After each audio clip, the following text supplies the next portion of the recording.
All I know is that I did everything I could to try to warn people about taking that jab. I did everything I could, but nope. This is another thing, that, nah, they wouldn't believe their own blood. They would not believe their own blood. And they really sat here and trusted this Dr. Fauci or whatever the hell his name is. They really sat there and trusted them. Their own blood was telling them. And y'all, their own blood was showing them. Showing them. I posted this. You see the name of this, right?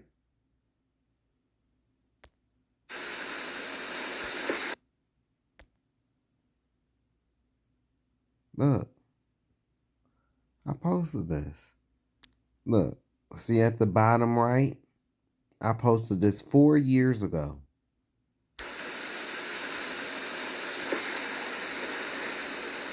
Let's watch it. And I have no affiliation with the Gathering of Christ Church, but I posted this, but I have no affiliation with them at all. But make sure you check them out because they are the truth. Is there any other fun thing that we could use bioluminescence for? People? People? It's like a code tag, maybe? Yeah. Keep track of kids at night or something. What I really came to talk here to you about today is how we've used this bioluminescence system, luciferase enzymes and luciferase small molecules, to look at biomedical processes and how it's facilitated research. And bioluminescence. Bioluminescence, folks, is what they're talking about being administered through vaccines years ago. 1,000 illuminations of light. That means something going into people. What is it? And the simple point being that you all know if you've held flashlights up to your hand and stuff, that light travels through tissue. Okay, so we have a perfect system here. It's glowing, and that's exactly where I got the shot. And now my hand and my vein is glowing. Why the hell is this doing this? Something giving off light like a beacon. Luciferase and the small molecule luciferin in either a cell or in bacteria, we can use that to track things inside of living organisms. Because, like you said right now, as humans, we don't give off light. So if there's we can use this to track things in living organisms. What exactly are they talking about? Light coming out of us, or if there's light coming out of a small animal, it's got to be due to the luciferase luciferin system. It says the luciferase system. Now, this is all information that's available online through government videos, DARPA and otherwise. It's been engineered and developed to the extent where we kind of know how long it's sitting around. We have all of these reporter genes in place that we like to use for studying. There's a whole. And I just want to say fair use. I am using this to criticize this stupid decision that people made to get this jab.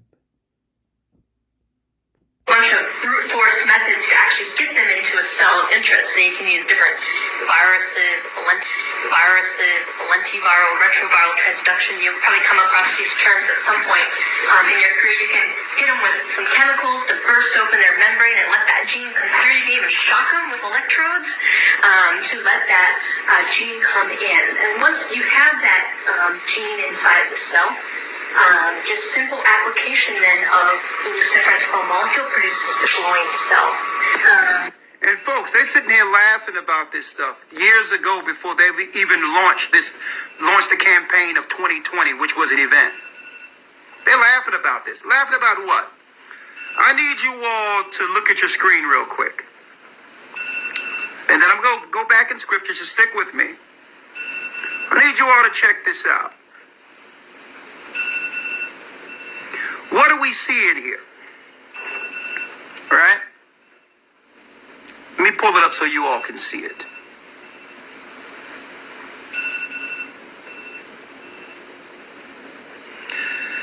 This is what we're seeing. Now, I'm not making this up. CDC, Centers for Disease Control and Prevention. Understanding mRNA jab vaccines. The new approach is what? mRNA. That's from the CDC. And what is it from the CDC that they mentioned? I need y'all to see this. And I want y'all to show who they're showing here. They're conveniently, no matter what this campaign is, they always show black people, in specific black women. Yeah. When they told us that this was a thing that affects all people.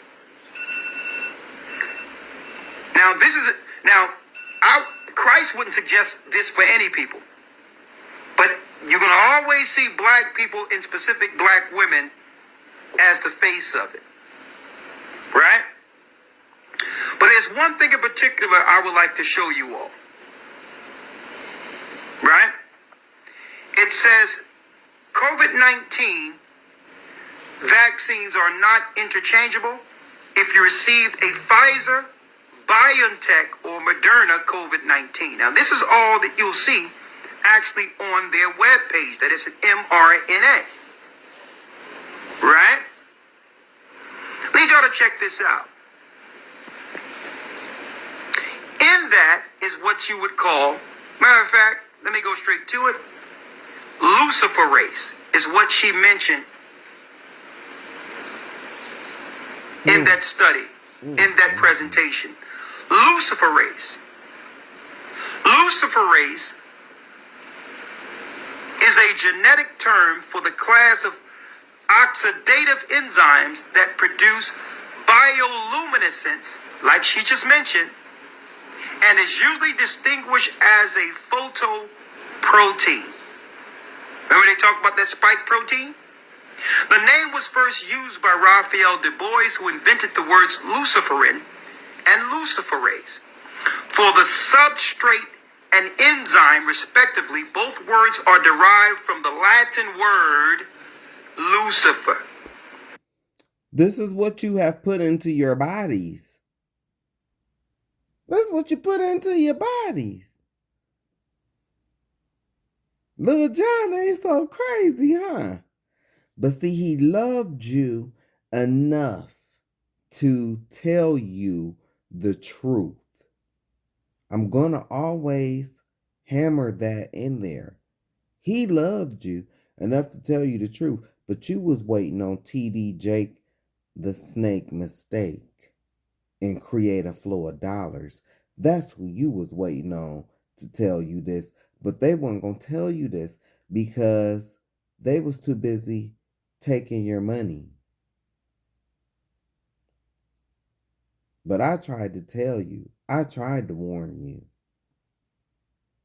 But because you saw no value in me and you looked down on me and you looked down at me with the who do I think I am, your blood that was trying to help you.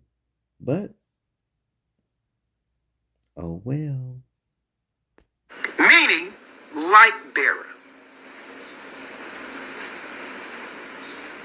In terms, it derives from the words of lux, to bring or carry. Luciferases are widely used in biotechnology or microscopy as the reporter genes for many of these same applications of fluorescent proteins. However, Unlike fluorescent proteins, luciferases do not require an external light source, but do require addition of luciferin, the consumable substrate. Look up luciferin. Now, why is this a problem for those who may have received the stuff? The angel of light is Lucifer. Well, luciferase essays for molecule devices, November 2020 newsletter. Now, a lot of this, I can only show a little bit of it, but the rest I'll show in the academy.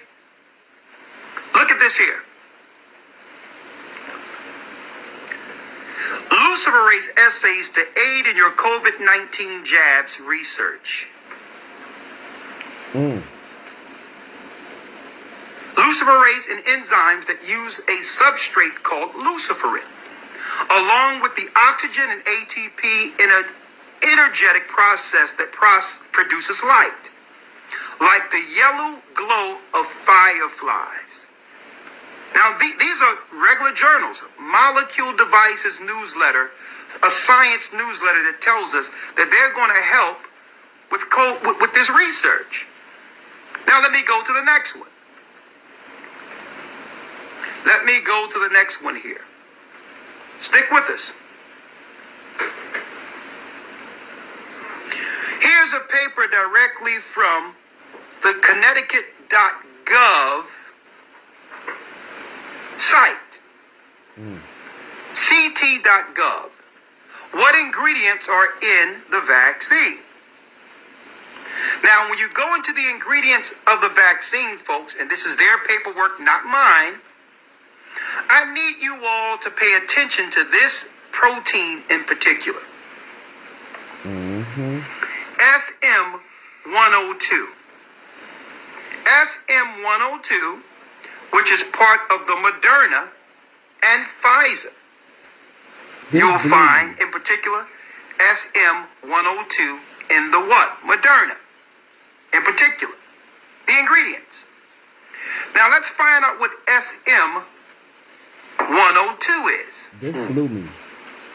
You go here, SM102, which is one of the spike proteins that's in the stuff, and it tells you what? Listen, brothers and sisters, check this out. Need y'all to check this out now. Warning. This product is not for human or veterinary use. So it's still but they show allowed you to put it in you though. Gotcha. But Lil John tried to tell you. Oh no, but see, he crazy. He don't know what he talking about. But I tried to tell you. I shared this video 4 years ago. Experimental. They didn't tell you that it's not approved through the FDA. And for years, this has been out there that this amino lipid, SM102, was not to be used with people. Right? Here it is. SM102 from the Cayman Chemical Research. Look up Cayman Chemical so that you know that we're not making this up. You can look up Cayman Chemical, SM102, and that's in what? Here it is. It's in the stuff. The illuminant. This is what you put in your body. And over here, the creators of it is saying, well, listen, you are not to use this. This product is not for human or veterinary use. That it wasn't safe for people or animals. Right? Now,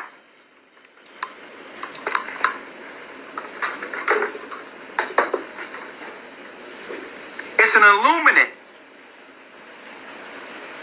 that changes what? The normal composition of our people into something else. And this is why the Most High had to destroy the earth through a flood.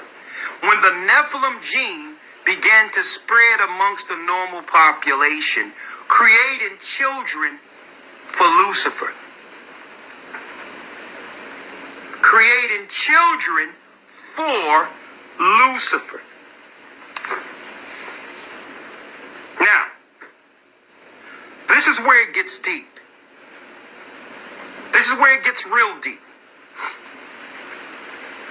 Elder Lawyer. Now, what is this stuff? It's actually an identifying marker, so that for believers, so that we can distinguish those that we can trust from those who are Satan's children.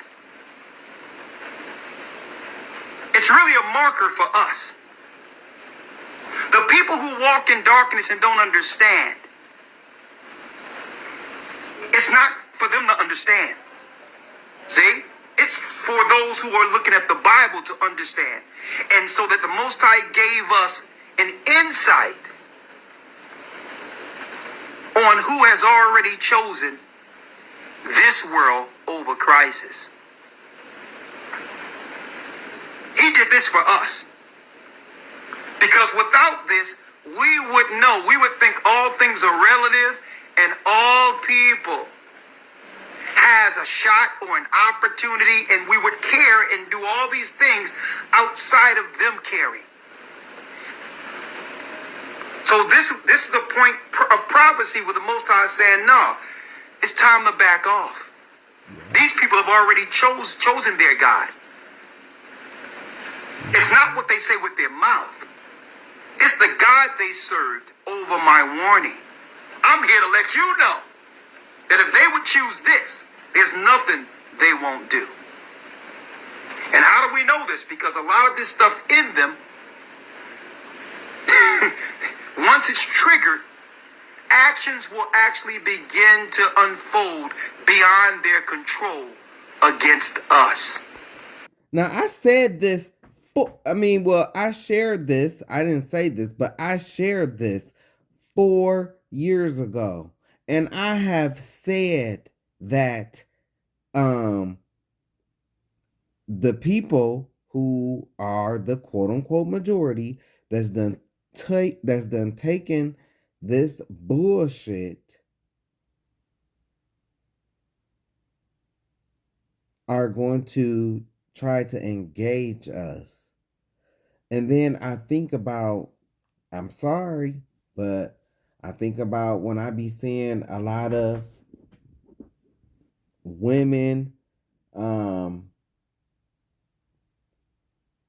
a lot of, I just, this, ever since this vaccine done went into place, shit done spiral. People's behavior have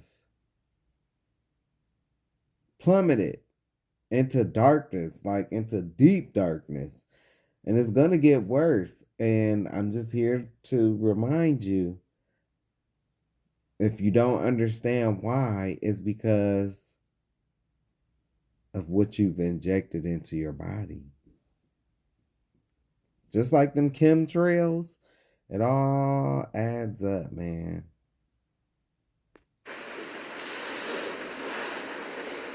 They've already started with the media to begin to demonize those who chose to keep their body like it is. Unscathed, untouched by chemicals. They've already begun the campaign to turn these people against the righteous. See?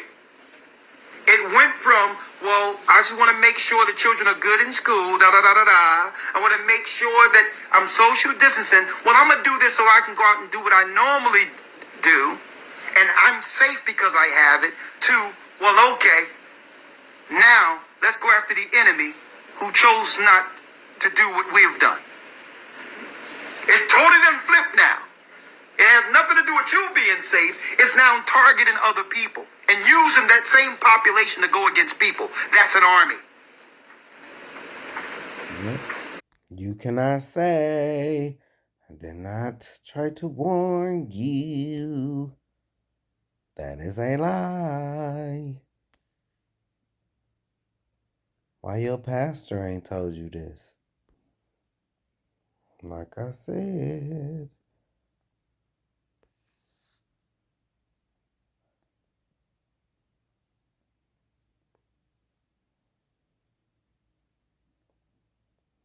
Are these receipts? Are these receipts?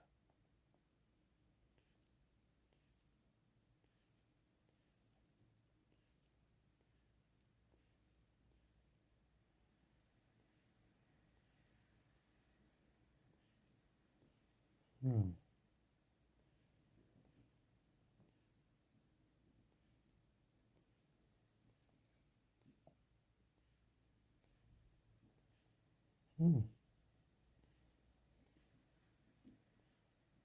Receipts.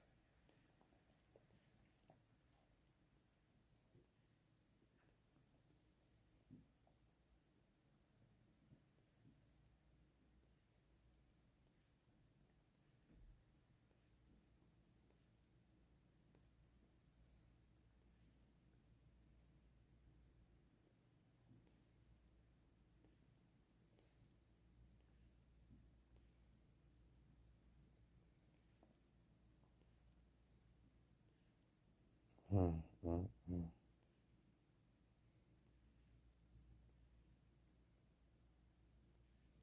Wow. Damn.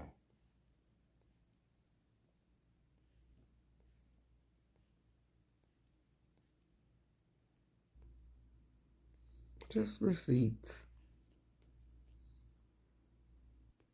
Hmm.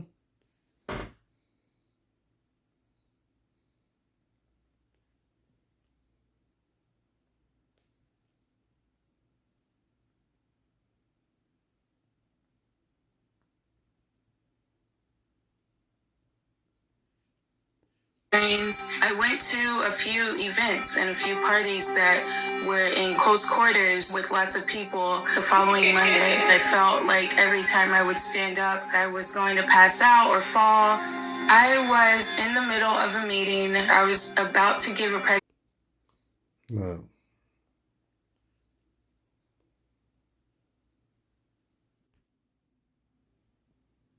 Y'all know me. I like stuff that can bring it back to the word. This man had a good explanation. We're going to listen to this. From DNA. Okay, DNA, that's a very good question. DNA is just an abbreviation for a much longer name, deoxyribonucleic acid. That's what DNA stands for. Now, deoxy, see, that's a Latin root. If you trace its meaning, it means God. So deoxyribo. In the Semitic languages, ribo is the same as rabbi. Or in the Arabic, we say Rab. It means the master, the Lord. So here we have deoxyribo, God, Lord, and master, nucleic acid. Nucleic means at the center, and acid is like chemical fire. Right. So deoxyribonucleic acid, DNA. What does it mean? God, Lord and master. The fire at the center of my being. So what does the Bible say about it? It says, in the beginning was the Word. And the Word was what? The Word was God. And the Word was with God. Then it says, after many days, the Word became flesh and dwelt among men. Well, see, that's DNA. So now, the DNA basically is the God molecule that actually is the blueprint for how to make a human being. Every molecule, every protein, every substance in your body was coded for, programmed for, in the DNA. But how did it get expressed as a protein, say in muscle or bone? How did that get expressed physically out of a word? How did it manifest into flesh? That's the messenger RNA. See, the mRNA, the small case M stands for messenger. So it's almost theological. If DNA is the God molecule, well, how does God communicate with the world? He sends messengers, prophets, teachers, with a message. So in the cell of a body, okay, suppose some injury took place. Suppose you cut your skin, like I got a little thing here. Okay, so a message went to the cell from the DNA. Oh, there was a protein that got destroyed in some cell. We need 300 of those units to replace what got destroyed. So the messenger RNA comes out with that message to code for that protein. And then the cell gets busy and makes 300 copies of that exact protein, fixes whatever the injury was. We call that healing. We take it for granted. But how did it happen? The DNA was in charge and gave a command to the messenger RNA to go make a protein. It's creation taking place at every minute, every second. Why? Because it's God that's at the very center of our being. So what does the enemy to God and the righteous want to do? He wants to send in an alien word, an alien messenger RNA. Not the word of God coming from the divine, but coming from the outside, literally coming from Bill Gates. So what kind of message does Bill Gates want to send into your cells? 2 or 3 generational genocidalists, eugenicists. He's hated black people, even if his father, his grandfather. They all believed in eugenics, population reduction, but they didn't have the means to carry it out. And so now here's little Billy. He's got the means in his hands to actually carry out the depopulation agenda of his father and his grandfather. See, and if you go to my YouTube and when you look at my description, that's why I call myself the substitute teacher too, because I like to use others, because I know that I'm not liked, and they won't accept it coming from me, even though I've shared this, I shared this. See, I learn from different things. I learned. And then every post you see, it say bless. Every post. Look how long, look. 2017. These are receipts. Look how long I've been telling you. I told you back in 2017. You need to read the book of Obadiah. Oh, and here it go. I told you, I've been saying this for a very long time. Look at that. Look, these are receipts.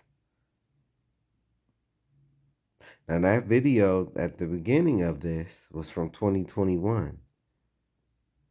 But look, I've been told you. I shared this 9 years ago.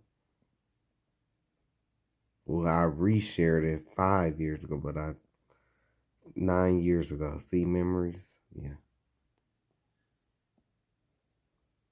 2016. Oh, here I go. See, this is me being a prophet in real time. Warning and correcting in real time.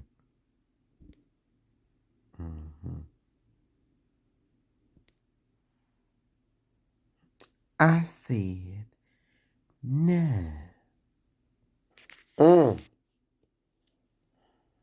Look at this.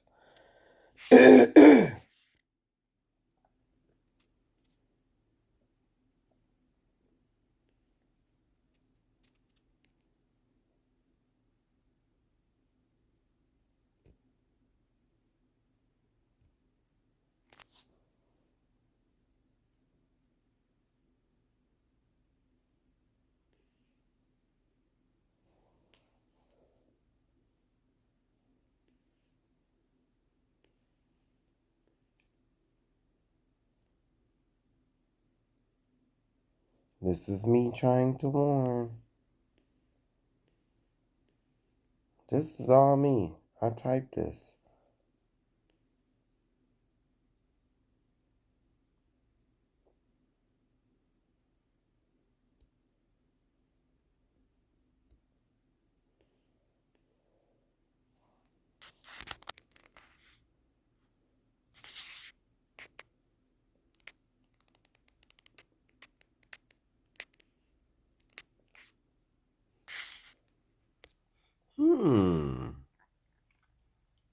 What is this? Interesting. Save your life right now. Save your life right now. And we tried, believe me, every way we could. So when you take away a medicine, and not just the WHO, not just the WHO, the FDA, the CDC, Tony Fauci, close everything. Just end it all and we've got a healthy world again. And we got tons of money because we can take all that money they're making on their patents and we can give it to the victims of this plague of corruption. Is it safe to say that anything that cannot be patented has been shut down intentionally because there's no way to profit from it? All these natural remedies that we have had forever. Absolutely, that's fair to say, and that's exactly what's going on in COVID-19. The game is to prevent the therapies till everyone is infected and push the vaccines, knowing that the flu vaccines increase the odds by 36% of getting COVID-19. Where does that data come from? A publication last year where the military who had been vaccinated with influenza were more susceptible to coronaviruses. Coronaviruses are in every animal. So if you've ever had a flu vaccine, you were injected with coronaviruses and then to put on a mask. This doesn't make any sense. We wear a mask in an acute setting to protect us. We're not wearing masks. Why is that? Because we understand microbiology, we understand immunology, and we want strong immune systems. Our immune system is used to touching. We share bacteria, staphylococcal, streptococcal bacteria, viruses. We develop an immune response daily to this stuff. When you take that away from me, my immune system drops. As I shelter in place, my immune system drops. You keep me there for months, it drops more. And now I'm at home, hand washing vigorously, washing the counters, worried about things that are indeed what I need to survive. You're not immunodeficient and you're not elderly. You should be able to go out without any gloves and without a mask. I think if you are those things, you should either shelter in place or wear a mask and gloves. I don't think everybody needs to wear a mask and gloves because it reduces your bacterial flora. It doesn't allow you to interact with society, and your bacteria flora and your viruses, your friends that protect you from other diseases, end up going away, and now you're more likely to get opportunistic infections that are hoping you don't have your good bugs fighting for you, if that makes sense. Now, this is not a conspiracy theory here. These are the experts, the doctors, that if you have the majority of the population with masks on when they go out, and they're not used to interacting with people for a long period of time, when you do run into someone with a sickness, that sickness is going to hit you like you wouldn't believe. Right. Because your body didn't build up a natural immunity by actually interacting with people. God made people to interact with people. See? But if they can break that up, when one of these pathogens have been presented to your immune system, who now your immune system didn't build up any immunity through socializing. So you'll run into a bad cold. A regular cold is going to hit you like a flu. And they know it. I have seen that there is a genocidal overlay to the medical system as it is operated today. It's not just the medical system, but really the entire public health system is probably a better term.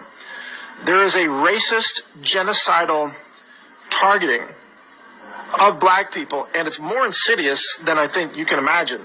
It's not just that they want to make money off the suffering and pain of black people in the cancer industry, for example. It's also, if you look at this water poisoning, where they knew about it and they covered it up.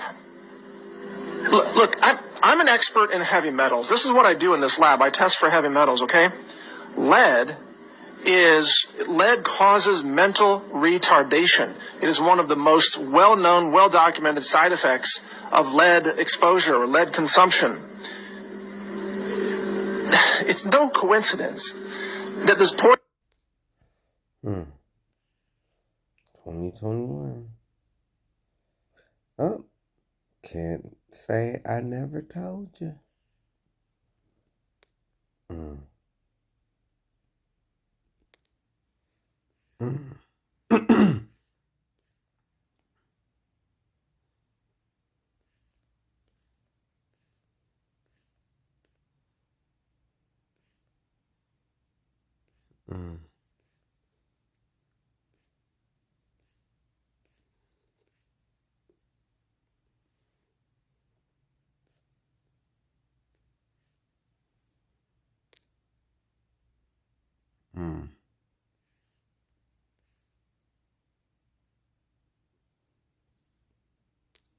I told you this. So things will never go back to normal.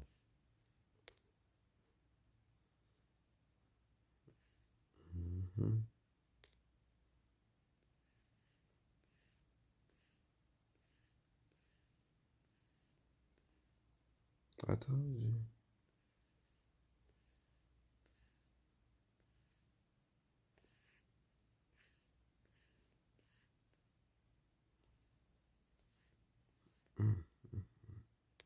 I tried to warn you. You can't say I did not try. I did. You didn't want to listen. It's your own fault. So true. It is.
Video ain't here no more.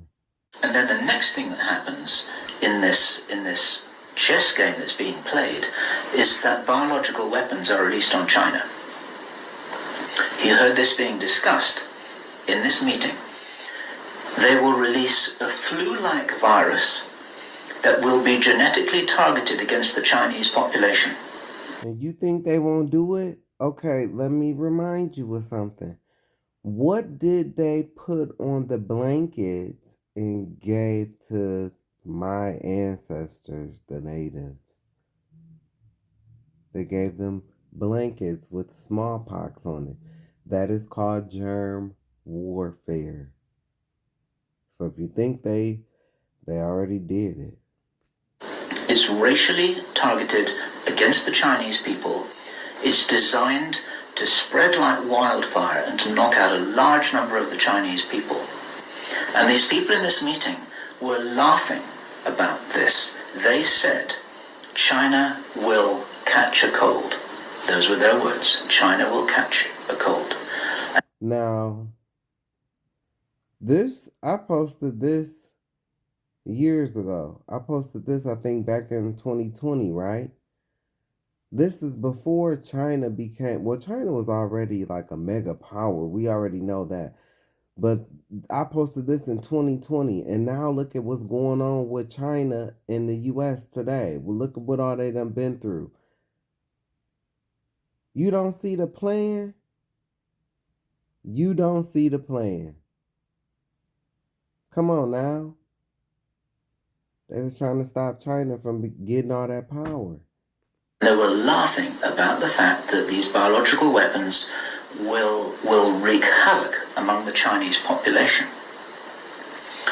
And after that, then what effectively will be a kind of plague will actually spread right across the world to the West as well. Our source was not clear whether this was a Chinese retaliation or whether the thing would just spread out of control in the way that it would be very understandable if it did, whether it's racially targeted or not. These things actually mutate. And last year, we heard President Obama talking about how he wanted to have a sort of national guard at home in America ready to handle this kind of thing. There are a lot of indicators that this is being set up. So now you've got a situation where there's been a limited nuclear war in the Middle East. There's a pandemic that really is sweeping across the world and really is killing people very visibly.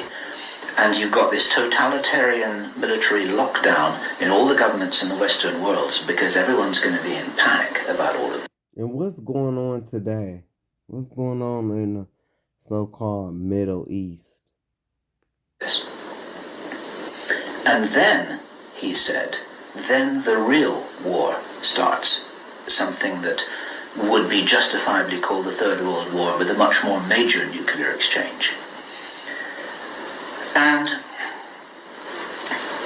at this point, I asked him, is this just about population reduction? What is this about? Why are they doing this? He said, absolutely, it's about population reduction. So I said, well, in this meeting, did they mention any figures? And he said, yes, they did, 50%. So is that why they don't want to go forward with healthcare? And didn't somebody say if people lose healthcare, they delete themselves or they get deleted? Didn't somebody say that? Half the world's population.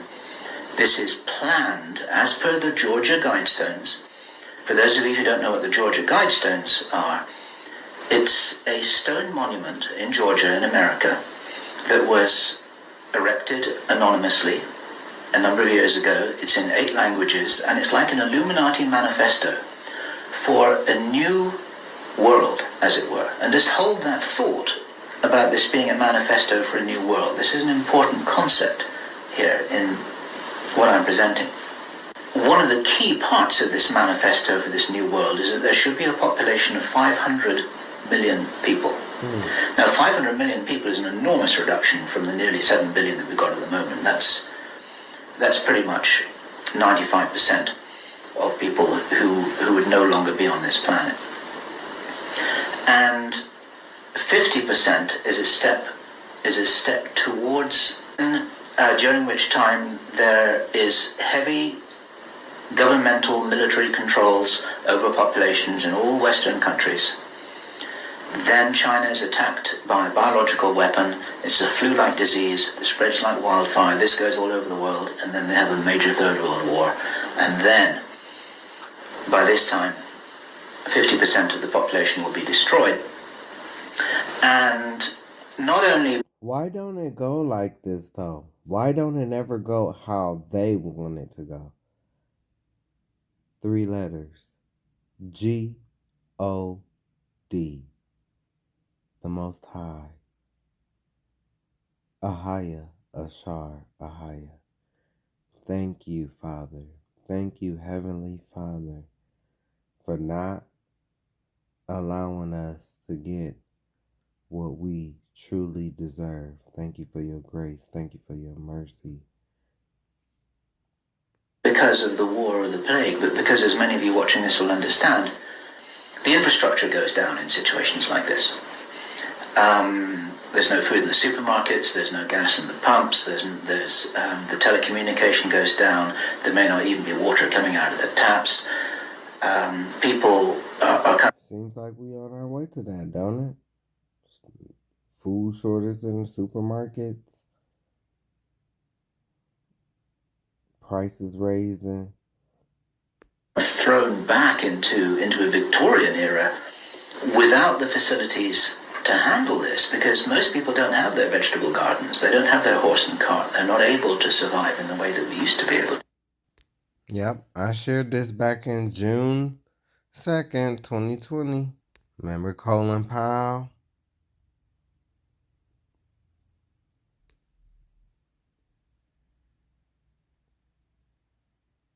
You are responsible for your actions. Always remember that.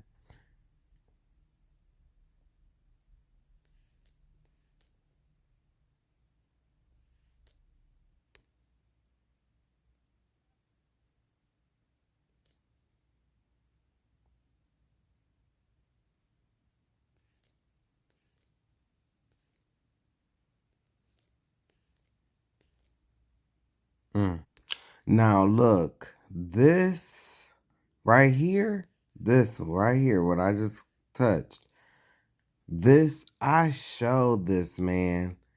This was, man, like I said, the government was doing mock scenarios about a pandemic that was coming. The World Health Organization in 2019 was talking about this. That don't make no sense. And is it here?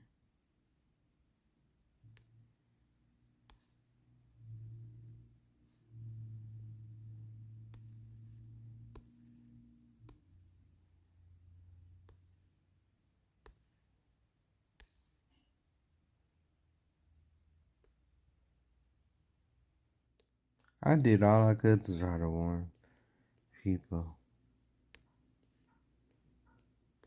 Oh, it's nothing. I'll just sit this right here.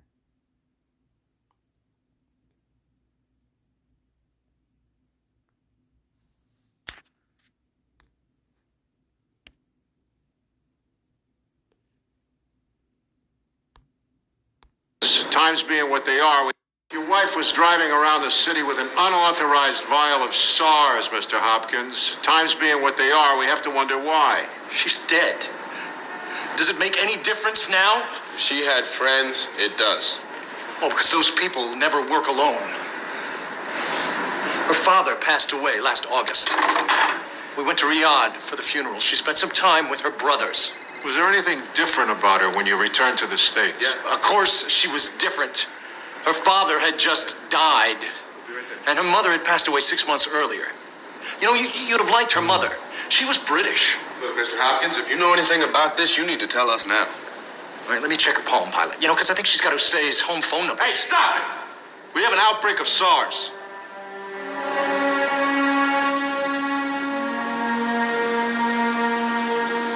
St. Mark's Hospital. You know what, Mr. Hopkins? Maybe we will check your wife's Palm Pilot.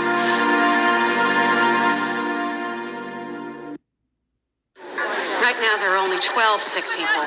But that could be just the tip of the iceberg, right? So what happens now? The health department has directed all symptomatic patients be isolated here while we try to locate patient 0. And what if it's not one of the 12? Patient 0 goes to the market, coughs on the produce. Then he heads on the number 1 train downtown to the office. I get the point. CDC is conducting an epidemiological investigation. Until that's completed, we won't know how potent this particular strand of the virus is. Is coughing the only way it can be spread?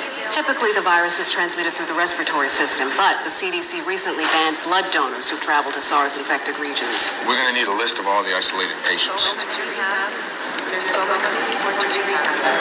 lab report on Anna Hopkins came back from the ME. Her blood tested negative for the virus, so she wasn't a carrier. As far as we can tell, none of the SARS patients is connected to Hopkins or to anyone Hopkins even knew. Well, that's hardly a shock. If this is bioterrorism, there's probably no obvious connection. But hold on. Anna Hopkins isn't on any FBI or Homeland Security lists. Oh, I'm asleep easy now.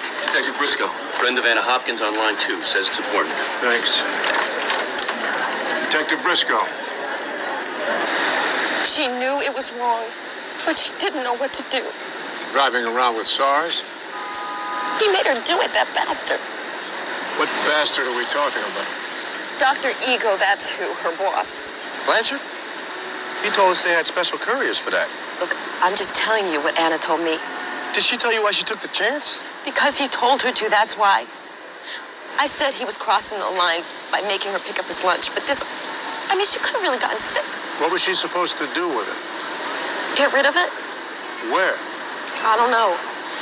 Did those people get sick from the stuff in Anna's car? We're not sure yet. Could have all just been a coincidence. Yeah. All right, we're on our way. Well, maybe patient zero can shed some light. Thank you. I would have bet my degree that the origin of this particular outbreak wasn't Canada. Why is that? Short course, there are 2 strains of SARS virus. The Singapore type, which caused all the problems for our friends up north, and... Let me guess, the other one is from China. Oh, I see you're current with the medical journals. No, we have a friend who imported a whole batch for antiviral research. Patient zero, doctor? Patient zero. A journalist named Janine Wilson, who recently returned from a medical symposium in Toronto. By the time she presented with respiratory symptoms, she transmitted the virus to everyone you see here, including her 4-year-old son, Tanner, who isn't progressing as well as we'd like. Poor kid, he's got rheumatoid arthritis as it is. Can we talk to her? Follow me? Are there any new cases reported? None in the last 48 hours. Fortunately, it looks like we caught this in time. Well, still, shouldn't we be wearing masks or something? Breathe easy, detective. That's what isolation units are for. Wheelchair pediatrics? I write for Science Today. If I didn't know Charles Blanchard, I wouldn't have a job. What is this about? Anna Hopkins? I haven't seen her in almost a year. I couldn't have infected her. She was killed in a carjacking. Oh my God. Charles had something to do with it? No, but the thing is, Mrs. Hopkins had a vial of the coronavirus in the back of her car. Had a vial of the what? That bastard. What in the... The thing is, Mrs. Hopkins had a vial of the coronavirus in the back of her car. Mrs. Hopkins had a vial of the coronavirus in the back of her car. But the thing is, Mrs. Hopkins had a vial of the coronavirus in the back of her car. How did it go from SARS to now? You heard him what he just said, right? The coronavirus.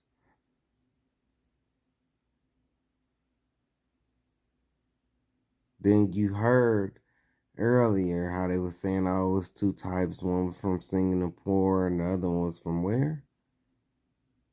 China.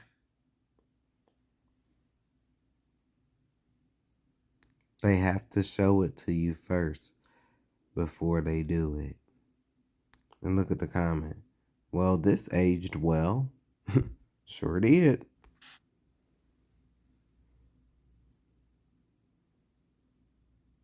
I tried to tell ya.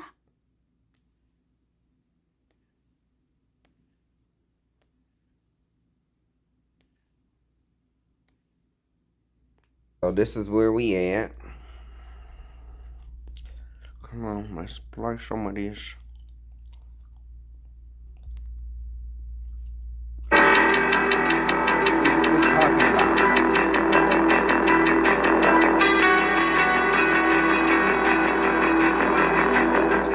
It began in healthy-looking pigs, months, perhaps years ago. A new coronavirus spread silently within herds. Gradually, farmers started getting sick. Infected people got a respiratory illness with symptoms ranging from mild flu-like signs to severe pneumonia. The sickest required intensive care. Many died. Experts agree, unless it is quickly controlled, it could lead to a severe pandemic, an outbreak that circles the globe and affects people everywhere. How they know this? They knew it already. The mission of the Pandemic Emergency Board is to provide recommendations to deal with the major global challenges arising in response to an unfolding pandemic. The board is comprised of highly experienced leaders from business, public health, and civil society. We could be looking at double the number of cases in 1 week and 16 times as many in a month if we are not able to stop the spread. That would be on the order of 500,000 cases, and it would continue to rise exponentially. In 3 months, we could be approaching 10 million cases. We're at the start of what's looking like it will be a severe pandemic. And there are problems emerging that can only be solved by global business and governments working together.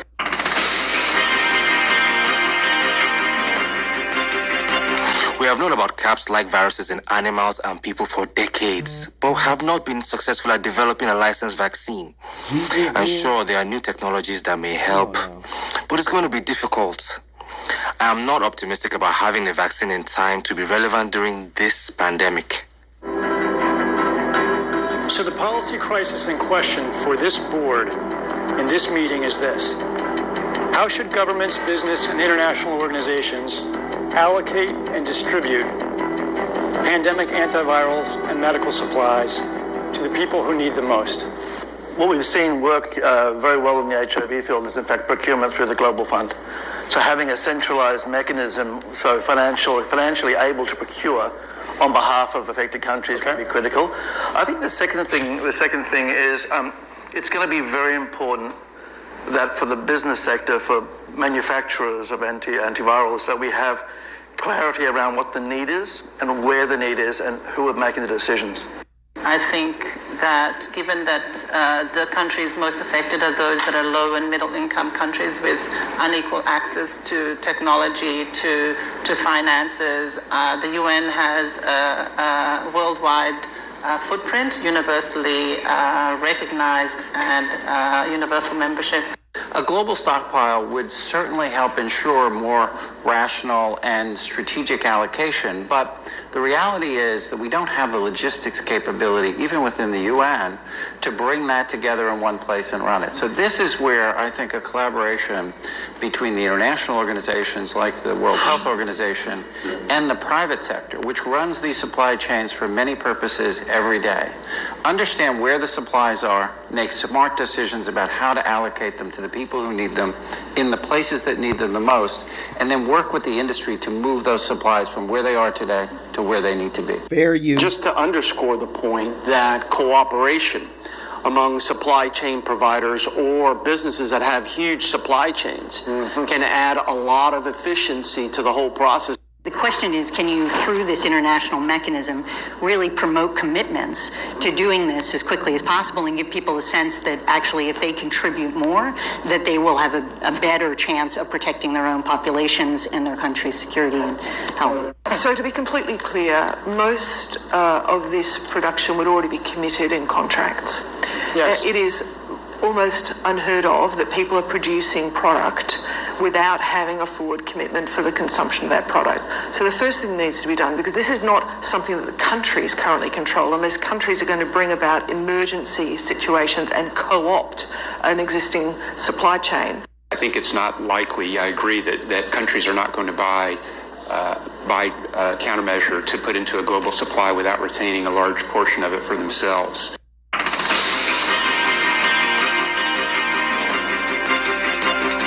Public health agencies have issued travel advisories, while some countries have banned travel from the worst affected areas. As a result, the travel sector is taking a huge hit. Travel bookings are down 45%, and many flights have been canceled. A ripple effect is racing through the service sector. Governments that rely on travel and tourism as a large part of their economies are being hit particularly hard.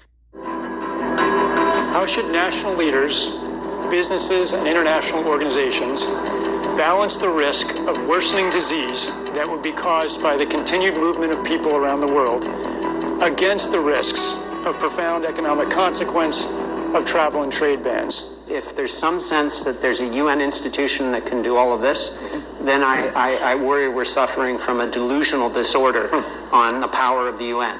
It's really important to get those industries and their trade associations and an efficient leadership established, which is decentralized, but has a collective responsibility and accountability.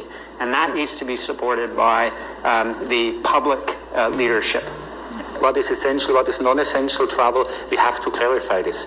Otherwise, if we go down to 20% bookings over a long period, the company will run down. That's a fact.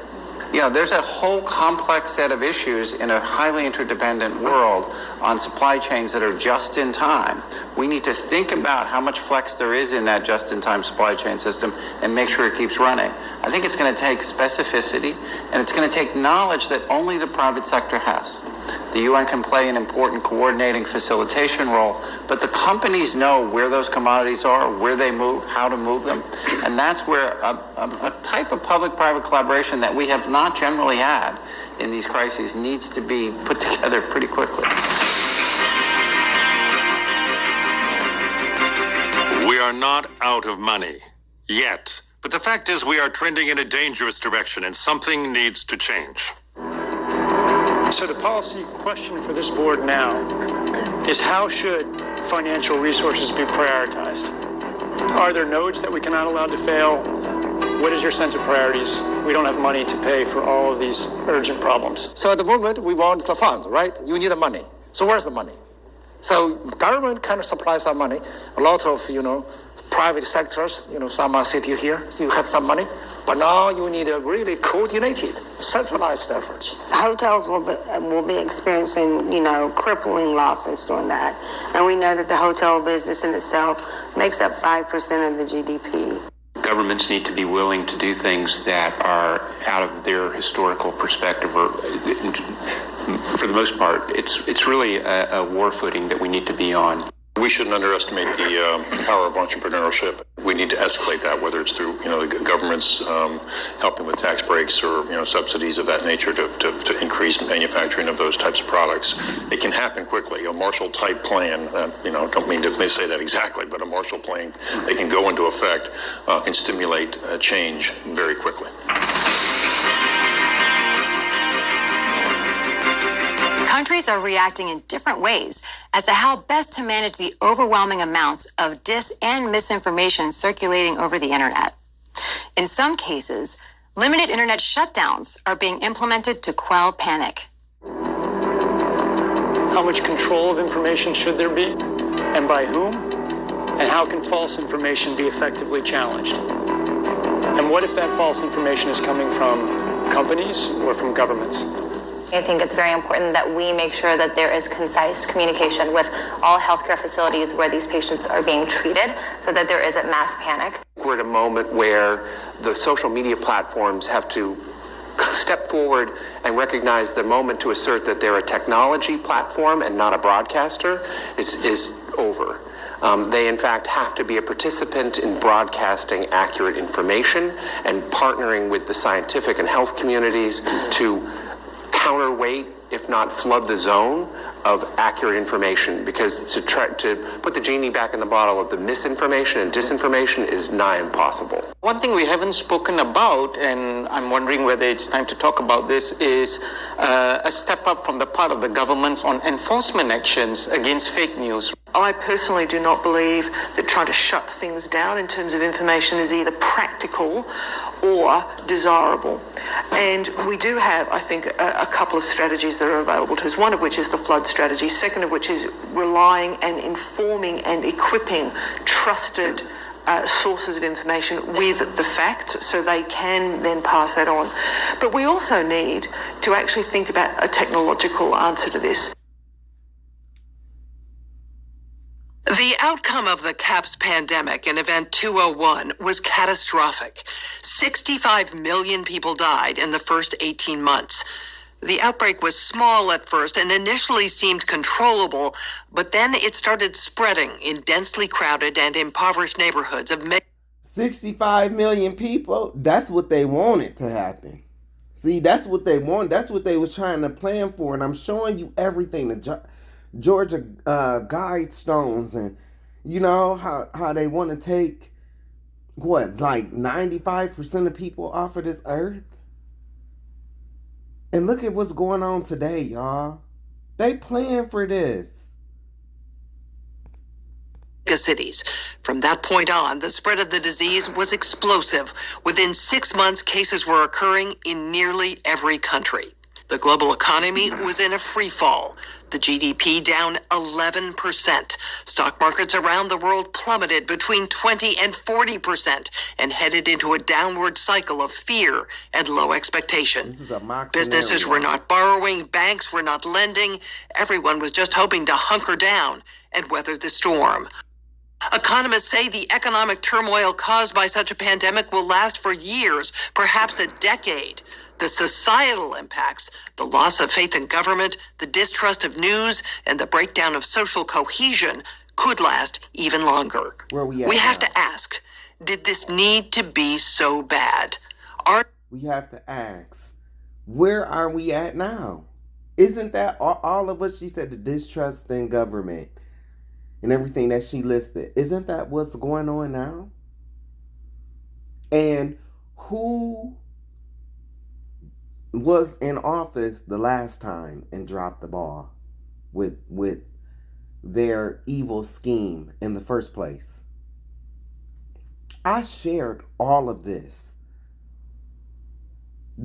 I tried to tell people, yes, people really are going to get sick, but what I'm saying to you is this is a scam. This is a scam, but it has real results. Okay? And that's what happened. I told people don't take that jab. There are things we could have done in the 5 to 10 years leading up to the pandemic that would have lessened the catastrophic consequences.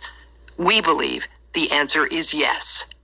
So, are we as a global community now finally ready to do the hard work needed to prepare for the next pandemic? The next one. Oh, so they planning on having another one. That's what she's saying. They planning on having another one of these. And why she asking this question, was it anything that they could have did? They prepared for this. They prepared for this. Some reports 2 years prior, some reports knew longer than that. But they knew that this was going to happen because I just showed you Law and Order. They got to put it in your face before it happens. And she talking about, is there anything they could have did different? Baby, you had over a year to prepare for it. And y'all still did a horrible job. Because they meant to. But see, God was on our side because they didn't get as many people as they wanted to. As they thought they was going to get. Okay, so this was the other video. Because it's a playlist. Now, I'm not playing all of this, y'all. Y'all can, do your due diligence, and you can go watch this for yourself. I'm showing you where it's at, so I'm just, going through this. But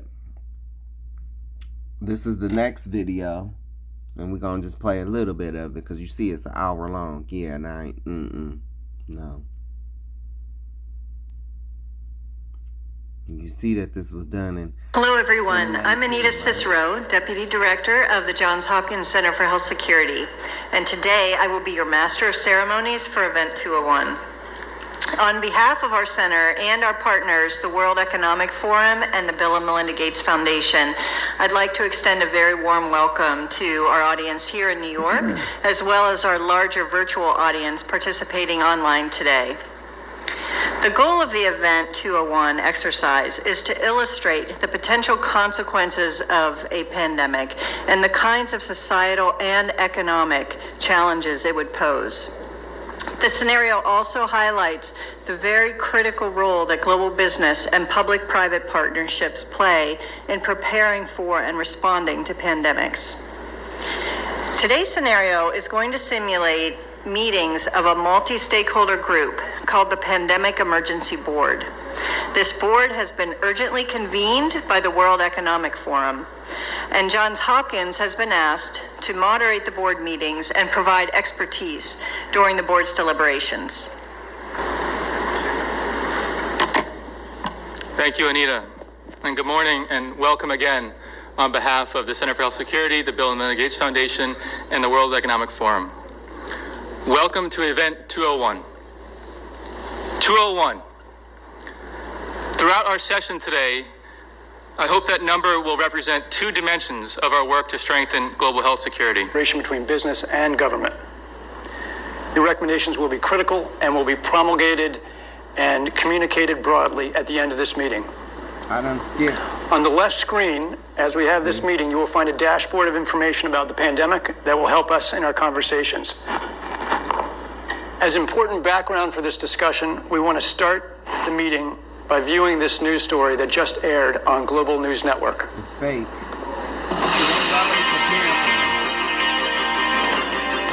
Who do y'all think GNN is, y'all? CNN.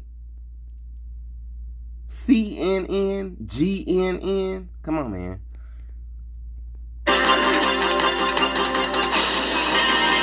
Continuing our coverage of the newly discovered CAPS disease and the scope of its deadly outbreaks, there are now more than 30,000 reported cases.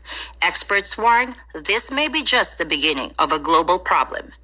GNN science reporters have produced a video about what we know so far about CAPS, the virus, the outbreak, and the resulting chaos. So CAPS was they quote unquote COVID. See, and what I'm showing you is they already knew COVID was coming because they planned for it. These same foundations that they're thanking and stuff like that. You heard the two. I done showed you about him, what he was doing over in Africa.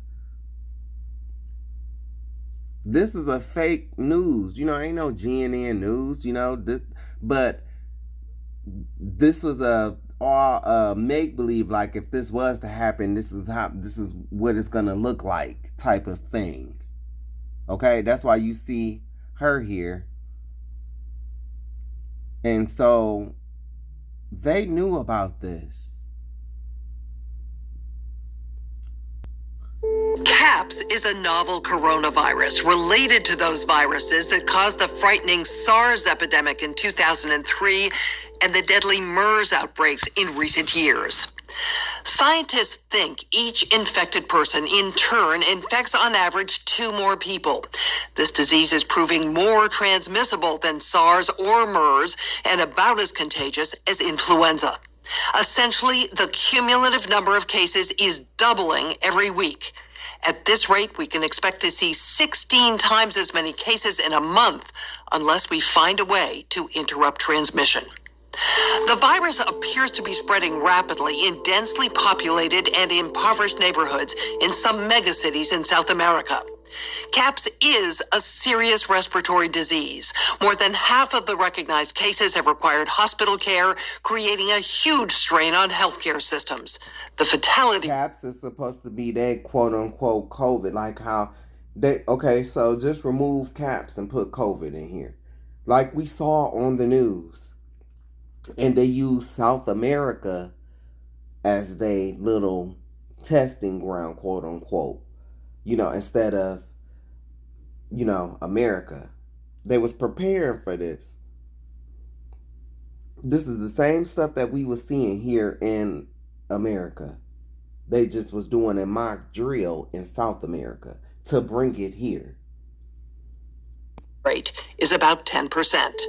For comparison, CAPS is about as lethal as SARS and 2 to 4 times more lethal than the 1918 influenza pandemic, the worst pandemic on record. Even so, some people only exhibit mild flu-like symptoms, not requiring treatment in a hospital. Alarmingly, those people are able to walk around and spread the virus, not realizing they are doing so. Even worse, international travelers have been arriving at their destinations symptom-free, but within a matter of hours, becoming ill. Travel-related cases have blossomed into outbreaks in a number of locations and have quickly grown faster than health authorities could respond and contain them. In other places, physicians have quickly recognized the symptoms of CAPS and have been able to isolate infected individuals and avoid an outbreak, for now.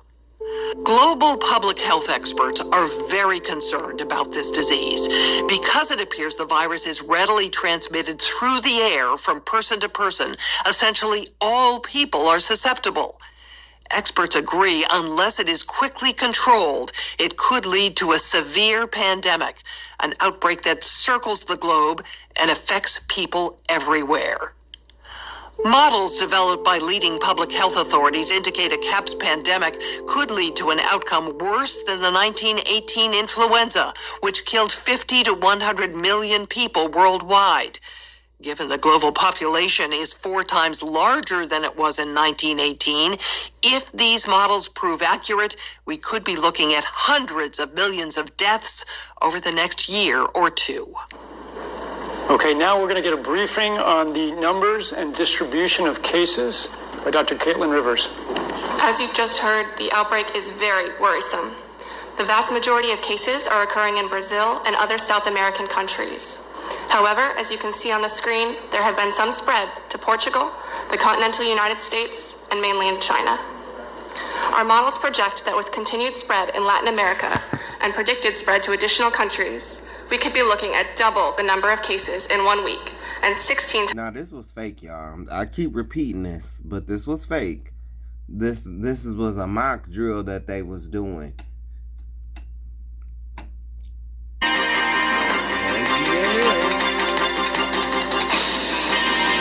Continuing our CAPS disease coverage and possible solutions, I'm joined by immunologist Dr. Yabani Bello and Dr. Rhea Blakey. And now, just keep in mind, wasn't y'all hearing stuff like this at the beginning? Remember when it came to the vaccines? Listen to what they about to say. Wasn't y'all hearing stuff like this? And keep in mind, they had all of this in line before the time to get your dime. epidemiologists, both highly respected in their fields. Let's get right to it. Why are people saying a vaccine for the CAPS virus is not likely in the near term? Researchers are working on a vaccine, and we have viable leads, but it's complicated. We have known about CAPS-like viruses in animals and people for decades, but have not been successful at developing a licensed vaccine. And sure, there are new technologies that may help, but it's going to be difficult. I am not optimistic about having a vaccine in time to be relevant during this pandemic. Even if we discover a good vaccine candidate, we're starting from scratch, and it takes time to test safety and efficacy, typically years. So even if testing moves quickly, global manufacturing will still need to be established. Again, multiple hurdles. We simply cannot rely on these old timelines and processes. This is a crisis. We have to move beyond these issues. It may be complicated, difficult, but if we dedicate all available resources, this can happen. Also, keep in mind, we need effective treatments sooner rather than later. Extranavir is an antiviral drug. Scientists have told me this could be effective. We need to start treating people immediately. While I agree Extranavir does look promising, it's currently used for treating HIV. However, it's not manufactured on the scale needed for treating this many people.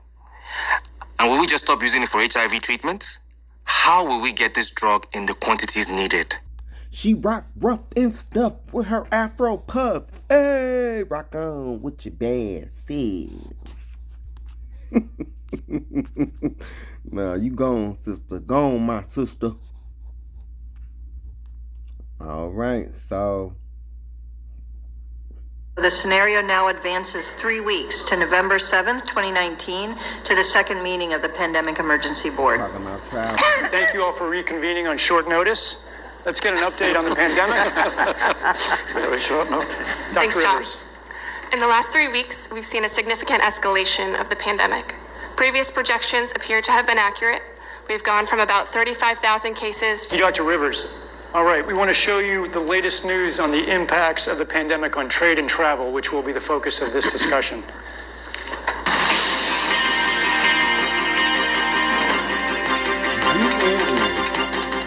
In addition to global public health crisis, CAPS is creating havoc with the trade and travel industries.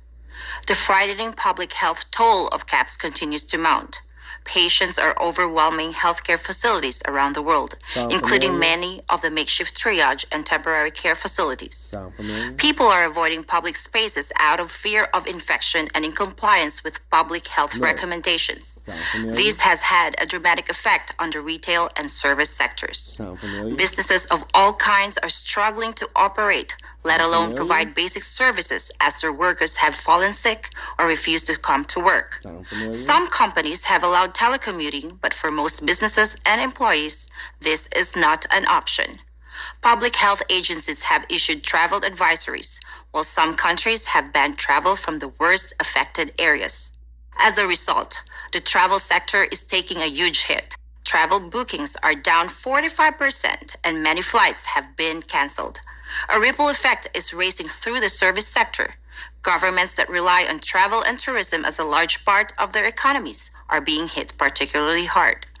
Consumer confidence has fallen dramatically, and people are delaying or canceling discretionary purchases.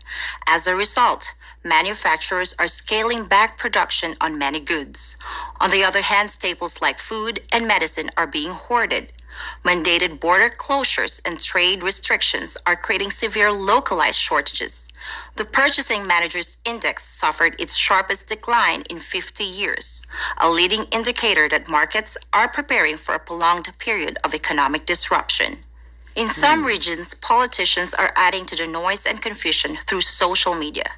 Ban all goods and travel from infected countries, and boycott companies that spread disease are common Twitter refrains often led by public figures. It's safe to say we face a tough dilemma. The movement of people may facilitate the spread of gaps, but interruptions to travel and trade may have economic consequences that are just as bad. And to give us more detail on these issues before our discussion, Lucia Mullen. CAPS is spreading, and it's largely due to the movement of people. Individuals from affected regions traveling to unaffected areas, and susceptible people traveling to affected areas. That we can have any efforts also with the outlook to the future, to the next months.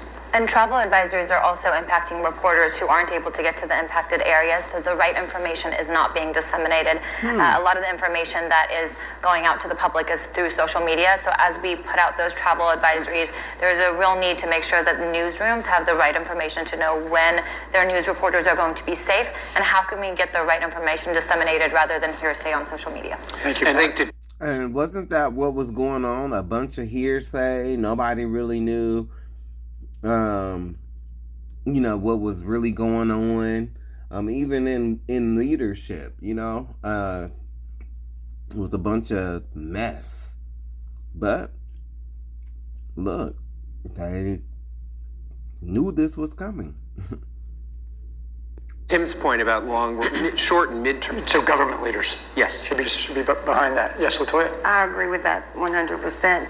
And looking at your business continuity plans and getting together with industries that subsidize what your company is doing, and using the government as a alternative or another method of understanding what's going on, and utilizing their leadership, have it decentralized, because that way no one particular industry is getting more than the next. So that way it leaves everything even across the board.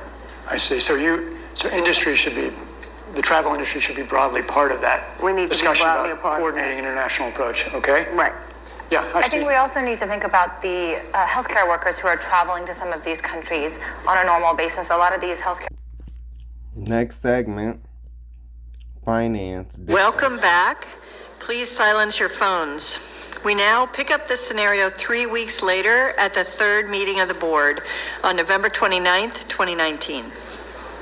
Thank you all for reconvening at short notice. We need to present to this board a serious new issue related to the economic fallout that is accruing over the pandemic. Let's start by getting the latest numbers and distribution from Dr. Rivers. The CAPS pandemic continues to grow, with more than 1 million cases and an estimated 73,000 deaths worldwide. These are only estimates because many countries are having trouble keeping up with surveillance and laboratory testing. Our models are showing that with this continued rate of spread, there may be 5.5 million cases and almost 350,000 deaths in 1 month. The 3-month projection is alarming.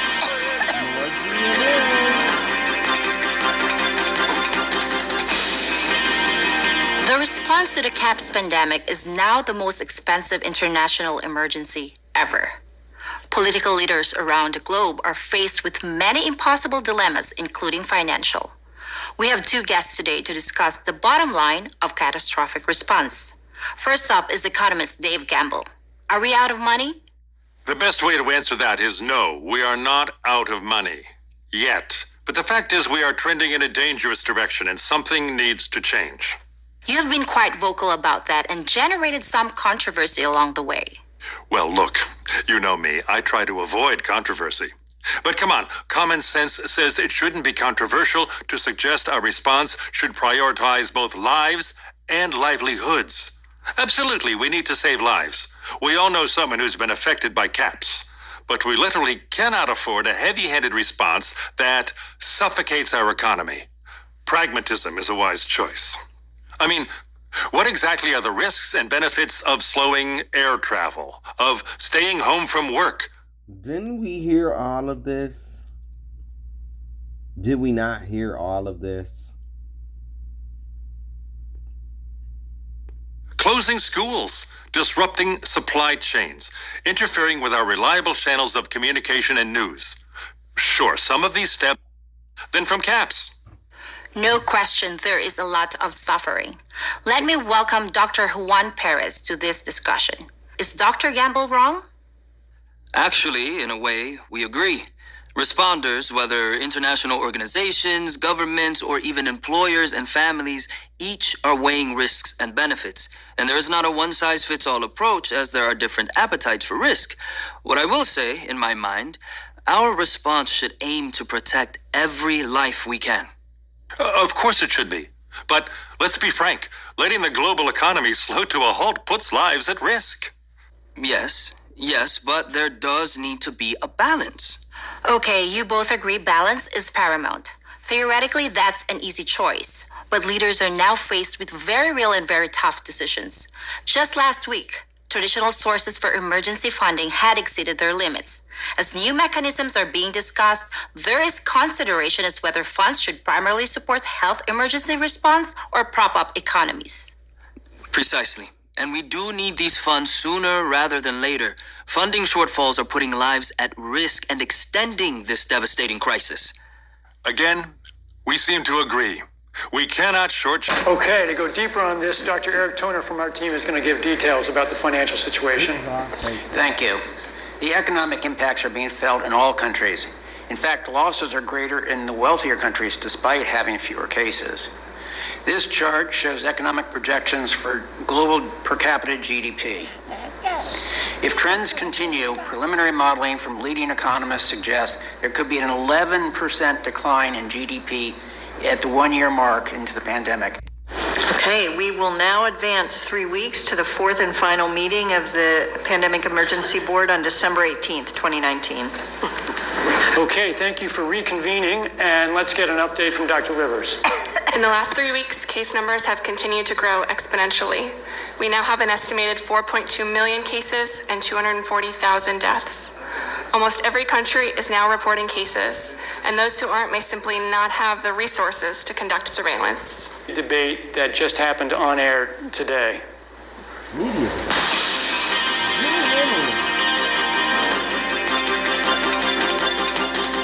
Alarming news emerging from social media companies today about the CAPS pandemic. Twitter and Facebook are reporting they've identified and deleted a disturbing number of accounts dedicated to spreading disinformation about the outbreak. For more on this, we go to our correspondent, Catalina Parks. Chen, these accounts were created by several state-sponsored groups intending to sow political discord, and some individuals are seemingly seeking to gain financial advantages. Violence against healthcare workers and minority populations has been increasing. A recent riot highlights the real danger in these posts.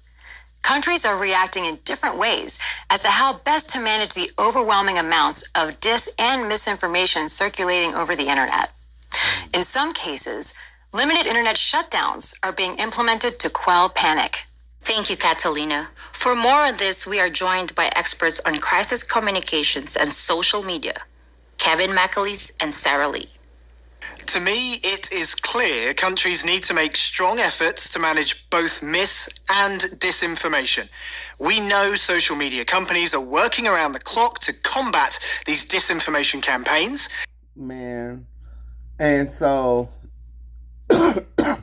was done in 2019, as I just showed y'all, right? But when the pandemic did happen, bitch, you couldn't even mention code, okay? And then didn't Zuckerberg, or didn't they come out and say that they were too, like, that's why they said that they were getting rid of a lot of the fact checkers and stuff like that? It's because of how they acted during the pandemic. And right here, you seeing that it was a plan for them to act like that. That's what this is showing. They did all of this in a scenario before it actually played out. Now, I post what I post. I just showed y'all all of my posts on the jab, right? And I mean, there was a point in time where and the information changed so much, and it's whatever they consider misinformation. You know, whatever they consider misinformation. You know, whatever Dr. FBoy considered misinformation. And the whole time, he was the misinformation. The whole time. But we see it right here. The task of identifying every bad actor is immense, and experts agree that new disinformation campaigns are being generated every day. This is a huge problem that's going to keep us from ending the pandemic and might even lead to the fall of governments, as we saw in the Arab Spring. If the solution means controlling and reducing access to information, I think it's the right choice. I agree with Kevin. This is a big problem and doesn't even account for the massive amounts of misinformation being generated by legitimate users about the pandemic. But it's not just trolls who are spreading the fake news. It's often political leaders themselves. Who's to judge what's real or not? Would we trust every government to separate truth from lies? I think this is more than just keeping the bad information out. It's also about making sure real public health information reaches the public. News is found from outlets other than social media. News organizations, public health groups, and companies need to help people take the right actions to protect themselves by promoting accurate, real information about the outbreak. Yeah, all that sound good, fine and dandy, Mr. Caveman. But what about when the misinformation is coming from Dr. FBoy? Huh? What about that? And here you is trying to tell the people that's trying to tell the truth about the ingredients, about what's in this stuff. Of course, we're being classified as misinformation, because they want you to take this drug that many of y'all did. It was a goddamn guinea pig monkey that day. Okay, for more on this, we're going to get a briefing from our communications expert, Dr. Sell. Global health experts have highlighted that dis and misinformation are wreaking havoc on the CAPS response. Health workers are under attack in a number of locations due to rumors that they are purposely spreading the disease. And response efforts in many places have had to be suspended because of concerns around violence. Pharmaceutical companies are being accused of introducing the CAPS virus so they can make money on drugs and vaccines, and have seen public faith in their products plummet. Unrest due to false rumors and divisive messaging is rising and is exacerbating spread of the disease as levels of trust fall and people stop cooperating with response efforts. This is a massive problem, one that threatens governments and trusted institutions. Polls have shown that mis and disinformation are... So as you can see, the CAPS pandemic was catastrophic. And as we've said, the impact of a severe pandemic is not only a result of the disease itself, but really the cascading economic and societal consequences that would follow. Now, we don't want to give you the impression that traditional public health measures aren't valuable, because they absolutely are. In fact, in the 200-some outbreaks that WHO responds to each year, interventions such as isolation of the sick, social distancing, disease surveillance, really do help to interrupt the spread of disease and control epidemics before they become pandemics. So this was the last video. So, I mean, if y'all want to go through, y'all can watch these videos in full. I just took you through. Each video gave you a glimpse on what it was about. That was the purpose of me showing these videos. 80% of Americans took a vaccine. 20% didn't. 20% did not take a vaccine.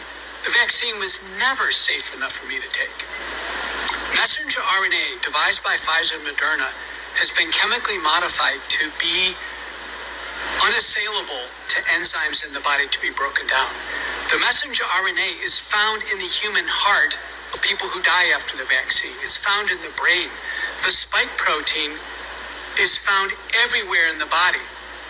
3 studies now show the spike protein is circulating in the blood for 6 to 9 months after people take the shot. This part of the virus, the lethal part of the virus, in the vaccinated, it's circulating in the blood. Wow. And then they take a booster, they get more circulating in the blood.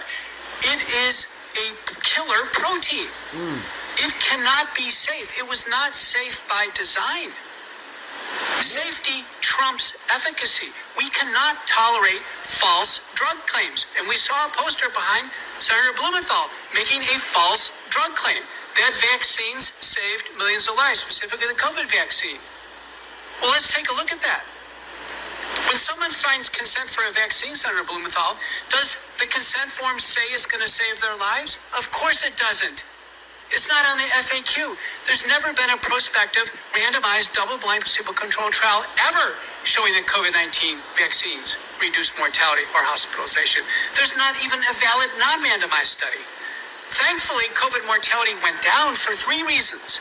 Because we all got the infection, vaccinated and unvaccinated, so we developed population natural immunity. We developed early treatment.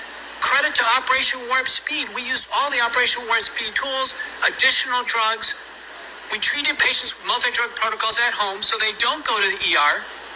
So Governor Green never saw the patients we treated because they were successfully treated at home. And the third reason is that the virus mutated to a much milder form. Those things happen concurrently with rollout of the vaccine. The vaccine cannot be falsely credited with saving millions of lives. We can't allow false drug advertising to be put up on a poster behind one of our public servants. We cannot accept that.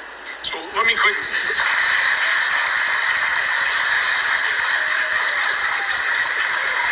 That's something, there's some data point that everybody's missing. You know that every single vaccine maker, except one, Pfizer, was ready to deploy the COVID jab. Operation Warp Speed comes out, Trump gets told about it. Who wasn't ready? Pfizer. So what does Pfizer decide to do? They go downstairs 3 floors to their genetic department and they find SV40. They use SV40 to design their jab because they're late to the game. And what do they then do? They tell their scientists to use a molecular tool to take the evidence of SV40 out, and then they present a clean version to the FDA and they get approved. Now, and SV40 is the thing that causes that crazy epithelioma turbo cancers? No, well, SV40 is what we got in the Qatar event during FDR's term in polio. The guy that injected his grandchildren. That's Osher. That's Slade. But this is the story that goes from FDR all the way up to this point in time. So I want you to think critically now from first principles. Tell me how a monkey virus that shows up in 1951 through 1959 now shows up in COVID vaccines that are supposed to be new and improved 75 years later. And Pfizer tries to take it out so you don't see it. That's why there's 2 legal definitions for BioNTech and for the Pfizer jab. I don't know how you extract malice from that. I mean, it's pure malice. What's the official story? I don't know. What is it? The official story is they wanted to kill people. Well, that's not what they're saying in mainstream media, right? So you don't have to worry about the saying part. That's I'm just curious. Like, what I hear what you're saying. But the story breaks. Yeah. So in 2021, I'm in Clubhouse, the Bitcoin room. Yeah. And I tell everybody, I said, look, I just did a documentary with Robert Malone, who's an inventor, co-inventor of the mRNA technology, and Robert McCullough, who's been famous for all the stuff he's done. We've both been on here, yeah. And guess what I do? I don't talk about the science at all. I talk about one thing. You can go back and watch this. There's 2 patents for Pfizer. I said, there's something nefarious going on here. And I don't tell anybody why I'm making this a big deal in this documentary. Because you heard all the things that I learned in my life in the Danny Jones podcast about SV40 and all that. I had a sneaking suspicion in 2020 that because there was 2 legal definitions, that SV40 was going to be used in somebody's jab. And the most likely candidate was Pfizer. Yeah. So what did I tell everybody in Bitcoin Clubhouse? Don't take the jab, and especially don't take the Pfizer jab. Impact of childhood vaccination on short and long-term chronic health outcomes in children, a birth cohort study. I've never seen this study before. 18,468 subjects. Henry Ford, like other institutions, has a bias towards the goodness of vaccines. If the results came back demonstrating that the battery of vaccines was associated with chronic diseases, such a result would be particularly convincing. This could be essentially one of the most valuable studies in the field. The vaccinated subjects were over 4 times more likely to have an asthma diagnosis. 600% more acute and chronic ear infections. 4.47 times the amount of speech disorders in the vaccinated compared to the unvaccinated. 5.5 times risk. 616% increase. Learning issues, developmental delays, speech delays, language delays. Amongst the unvaccinated group, there was 0. There was 0 brain dysfunction, 0 diabetes, 0 behavioral problems, 0 learning disabilities, 0 intellectual disabilities, 0 tics, and 0 other psychological disabilities. None. It's a big difference. It's very important that the study sees the light of day. This is devastating. This paper should have been rushed to publication on an emergency basis. We are systematically making kids sick, and not just a little bit sick, very sick. This may be the most important study that has ever been done, and it needs to be published. He knows if he puts his name on this, his career is over. I mean, honestly, really emotional. Zervo's probably going to lose his job over this. The anti-vaxxers clearly are the winners at this point, and I think it'll probably stay that way. They came out the best. They have the winning position. The unvaccinated have a current advantage because they feel better. The thing they're not worrying about is what I have to worry about, which is, I wonder if that vaccination 5 years from now. I have the same cancer that Joe Biden has. So I also have prostate cancer that has also spread to my bones. So my life expectancy is maybe this summer. I expect to be checking out from this domain sometime this summer. So if you just took the position, let's just distrust everything the government did, well, you won. You won. Thank you. You won completely. I did not end up in the right place. The right place would be natural immunity, no vaccination. My position is now the weakest, and your position has gone from the weakest to the strongest, and that we can just say that's true. The people who didn't get vaxxed are absolutely in the winning position. You win. You win. You are the winners. You are the winners. Let me say that part with no ambiguity. You won. All of my fancy analytics got me to a bad place. All of your heuristics, don't trust these guys, it's obvious, totally worked. The anti-vaxxers... And do you have any science to back up your opinion? The best data are autopsies. So in the largest autopsy series published to date, I know because I'm the senior author. Of all the deaths we examined, and we re-reviewed them, we had an adjudication committee, we had ways of arbitration, deciding on did the vaccine cause death. The answer is, of these cases that came in for autopsy after vaccination, 73.9% of individuals It was determined that the vaccine was the cause of death. First author is Holscher and colleagues. He's sitting right behind me. And you have Pfizer knew about 1,223 Pfizer deaths due to the vaccine just within 90 days of their shot, and they didn't come forward and warn anybody.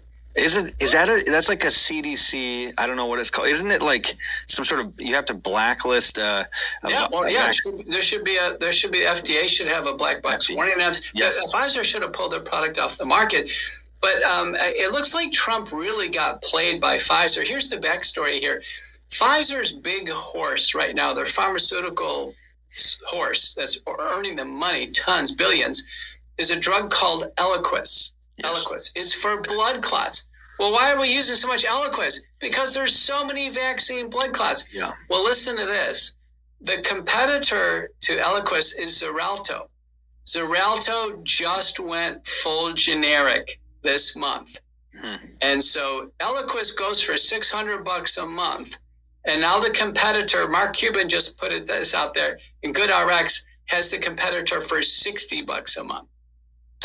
So listen, Albert Bourla was going to lower his costs anyway. He had to, because Eliquis is going to get gutted. Now he just got a $70 billion actually injection into Pfizer. This is unbelievable.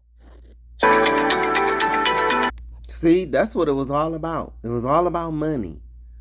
Like I said, y'all some goddamn guinea pig, monkey, rabbits.